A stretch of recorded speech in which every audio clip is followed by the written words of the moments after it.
সালামু আলাইকুম। ভিডিওতে যে লোকটিকে আপনারা দেখতেছেন, এই লোকটি ভিক্ষা করে। মাথায় টুপি দিয়ে, মাথায় বেল লাগিয়ে সে ভিক্ষার উদ্দেশ্যে রওনা হচ্ছে। সে মূলত একজন সুস্থ মানুষ।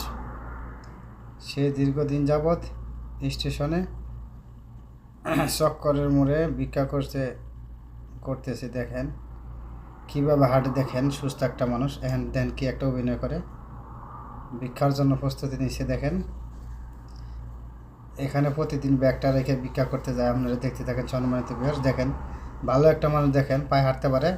এবার নাটি নিচে দেখেন, আরে বাবা সিগারেট টানে। দেখেন, চিন্তা করুন, দেখেন কীভাবে হাঁটতেছে। এর আগে কীভাবে হাঁটছে আর এখন দেখেন নাটি নিয়ে হাঁটতেছে। সুস্থ একটা মানুষ যদি এভাবে ভিক্ষা করে তাহলে দুনিয়া কোন জায়গায়, চিন্তা করেন। একদম